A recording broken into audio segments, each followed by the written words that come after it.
நண்பர்களே, வணக்கம். நமது வாழ்க்கையின் தத்துவங்கள் யூடியூப் சேனலுக்கு உங்களை அன்புடன் வரவேற்கிறோம். இன்று நாம் காணப்போவது சாதாரண கோவில் வரலாறு அல்ல. இது ஒரு ஆழமான ஆன்மீக பயணம். கூடவே அறிவியலுக்கே சவால் விடும் ஒரு அவிழ்க்க முடியாத புதிர். ஒரு கேள்வியுடன் இந்த வீடியோவை தொடங்குகிறேன். உங்களுக்கு தெரியுமா, பழனி முருகன் சிலை உண்மையில் 9 வகையான விஷங்களால் ஆனது? ஆமாம், நீங்கள் கேட்டது உண்மைதான்.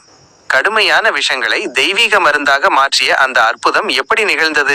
அந்த ரகசியத்தின் பின்னணியில் யார் இருந்தார்? இந்த அதிசயம் மனித குலத்திற்கு என்ன பாடத்தை கற்றுத்தருகிறது? வாருங்கள், இந்த அதிசய பயணத்தை தொடங்குவோம். பழனி, ஞானத்தின் மலை. கேள்வி: பழனி என்ற பெயருக்கு பின்னால் இவ்வளவு ஆழமான ஒரு கதை ஒளிந்திருக்கிறது என்று உங்களுக்கு தெரியுமா? அறிவியல் புதிர் பற்றி பார்ப்பதற்கு முன் பழனி மலையின் ஆன்மீக தத்துவத்தை பற்றி அறிந்து கொள்வோம். ஒருமுறை ஞானப்பழம் யாருக்கு சொந்தம் என்பதில் விநாயகருக்கும் முருகனுக்கும் ஒரு போட்டி நிகழ்ந்தது. உலகத்தை யார் முதலில் சுற்றி வருகிறாரோ அவருக்கே பழம் என அறிவிக்கப்பட்டது. வேகமாக பறக்கும் மயில் வாகனத்தில் முருகன் புறப்பட்டார். ஆனால் விநாயகரோ புத்திசாலித்தனமாக தன் பெற்றோரான சிவன் மற்றும் பார்வதியை உலகமாக உணர்ந்து அவர்களை சுற்றி வந்தார். இந்த ஞானத்தை உணர்ந்த சிவ பார்வதி பழத்தை விநாயகருக்கே அளித்தனர். உலகத்தை சுற்றி வந்த முருகன் களைப்புடன் திரும்பி வந்து நடந்ததை கேட்டதும் கோபத்தில் இந்த மலையில் ஏறி அமர்ந்தார். மனம் வருந்திய பார்வதி தேவி முருகனை சமாதானப்படுத்தி பழம் நீ என கூறி நீயே ஞானத்தின் வடிவம் என புகழ்ந்தார். அந்த 2 சொற்கள் தான் நாளடைவில் மருவி பழனி என்றாகி இன்று உலகம் போற்றும் ஒரு பெயராக மாறியுள்ளது. இங்கே பழனியில் முருகன் ஆடம்பரம் இல்லாமல், வேல் இல்லாமல், மயில் வாகனம் இல்லாமல், வெறும் கையில் தண்டம் மட்டும் ஏந்தி காட்சி தருகிறார். இது நமக்கு சொல்லும் மிக முக்கியமான தத்துவம் இதுதான். ஒருவன் அறிவில் எவ்வளவு பெரிய உச்சத்தை அடைந்தாலும் ஆணவம் மற்றும் அகங்காரம் என்ற சுமையை விட்டால்தான் உண்மையான ஞானம் அவனுக்கு முழுமையாக கிடைக்கும். போகர் சித்தர் அரிய கண்டுபிடிப்பின் சிற்பி. கேள்வி: இந்த அதிசய சிலையை உருவாக்கிய போகர் சித்தருக்கும் சீன தேசத்திற்கும் ஒரு ரகசிய தொடர்பு இருப்பது உங்களுக்கு தெரியுமா? 14 சித்தர்களில் ஒருவரான போகர் ரசவாதம் எனப்படும் ஆல்கமியில் நிகரற்ற ஞானம் பெற்றவர். மனித குலத்தின் நலனுக்காக அவர் செய்த ஆராய்ச்சிகள் இன்றும் வியப்புக்குரியவை. சில ஆய்வாளர்கள் போகர் சீனாவிற்கு சென்று அங்கு மருத்துவ அறிவை பரப்பியதாகவும் அவரேதான் சீனர்களின் தத்துவவாதியான லாவோட்சு என்றும் கூறுகின்றனர். யோகா, ஆயுர்வேதம், தத்துவம், ரசவாதம் என அனைத்து துறைகளிலும் அவர் வல்லவராக இருந்தார். அப்படிப்பட்ட ஒரு மாபெரும் ஞானி மனித குலத்திற்கு ஒரு அமுதத்தை, அதாவது ஒரு அரிய மருந்தை கொடுக்க வேண்டும் என்ற நோக்கத்தோடு தன் ஞானத்தை பயன்படுத்தி உருவாக்கியதுதான் இந்த நவபாஷான சிலை. நவபாஷானம், விஷம் எப்படி அமுதமானது? கேள்வி: நவபாஷான சிலை உருவானதன் பின்னணியில் இருக்கும் விஞ்ஞான ரகசியம் உங்களுக்கு தெரியுமா? நவபாஷானம் என்றால் 9 விதமான பாஷாணங்களின் கலவை. இந்த 9 பாஷாணங்களும் ஒவ்வொன்றும் தனித்தனியே கடும் விஷத்தன்மை கொண்டவை. ஆனால் போகர் அந்த விஷங்களை குறிப்பிட்ட விகிதத்தில் ரகசிய முறையில் இணைத்து ஒருபோதும் அழியாத ஒரு கலவையாக மாற்றினார். அதன் விளைவு, அந்த விஷங்கள் ஒன்று சேர்ந்தபோது அவற்றின் வீரியம் குறைந்து அவை அற்புதமான மருந்து தன்மையை அடைந்தன. இந்த ரகசிய விகிதம் இன்று வரை யாருக்கும் தெரியாது. ஒவ்வொரு பாஷாணமும் ஒரு நவக்கிரகத்துடன் தொடர்புடையது என்றும் அதன் சக்தி இந்த சிலையில் உள்ளடங்கியுள்ளது என்றும் சொல்லப்படுகிறது. இத்தனை 1000 ஆண்டுகள் கடந்தும் இந்த சிலை இன்னும் தன் சக்தியை இழக்காமல் இருப்பது ஒரு மிகப்பெரிய அறிவியல் புதிர். பல நூற்றாண்டுகளுக்கு முன்பே போகர் செய்த இந்த ரசவாத அதிசயத்தை நவீன அறிவியல் இன்னும் முழுமையாக புரிந்து கொள்ளவில்லை. அபிஷேகத்தின் அறிவியல் அதிசயம்.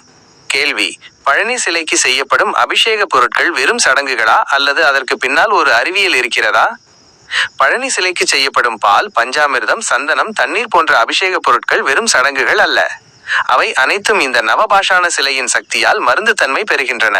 இந்த அபிஷேக பொருட்களைத்தான் பக்தர்கள் தீராத நோய்களுக்கு மருந்தாக பயன்படுத்துகிறார்கள். அறிவியல் கண்ணோட்டத்தில் பார்த்தால் இது பயோ கெமிஸ்ட்ரி மற்றும் ஆன்மீக ஆற்றலின் அற்புதமான கலவையாகும். ஆன்மீக ரீதியாக இது முருகனின் அருள் என பக்தர்கள் நம்புகிறார்கள். சிலைக்கும் அபிஷேக பொருளுக்கும் இடையே நடக்கும் இந்த ரகசிய வேதியியல் வினைதான் இதன் அதிசயம். சிலையில் இருந்து வெளிப்படும் ஆற்றல் அந்த பொருட்களின் மூலக்கூறு அமைப்பை மாற்றி அவற்றை மருந்தாக மாற்றுகிறது என்பது ஒரு வியக்க வைக்கும் உண்மை.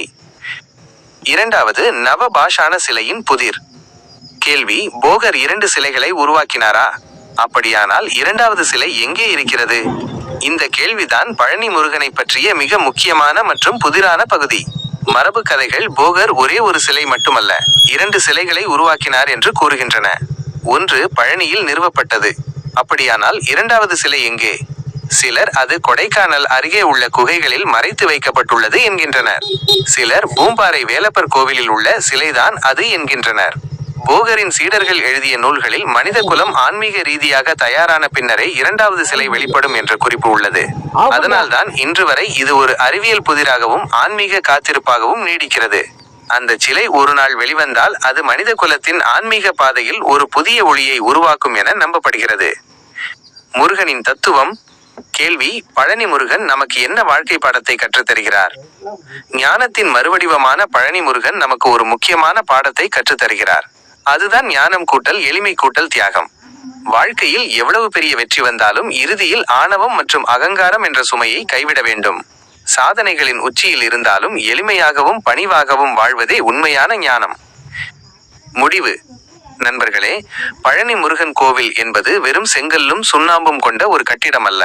அது ஒரு ஆன்மீக பரிசோதனை கூடம். போகர் உருவாக்கிய நவபாஷான சிலை. நம் உடல், மனம், ஆன்மா என அனைத்தையும் குணப்படுத்தும் ஒரு தெய்வீக வடிவம். இரண்டாவது சிலை இன்னும் புதிராகவே இருக்கிறது. ஒரு நாள் அது வெளிவந்தால் மனித குலத்திற்கு ஒரு புதிய ஞானம் பிறக்கும் என்பது உறுதி. இந்த ஆழமான தத்துவத்தை நம் வாழ்க்கையிலும் பின்பற்றுவோம். எளிமை, ஞானம், தியாகம் இதுவே முருகன் தரும் மிகப்பெரிய பாடம். இது போன்ற மேலும் பல ஆன்மீக மற்றும் அறிவியல் ரகசியங்கள் கலந்த சுவாரஸ்யமான கதைகளை அறிய நமது வாழ்க்கையின் தத்துவங்கள் சேனலை சப்ஸ்கிரைப் செய்ய மறக்காதீர்கள். அடுத்த காணொளியில் புதிய தத்துவத்துடன் சந்திப்போம். வாழ்க.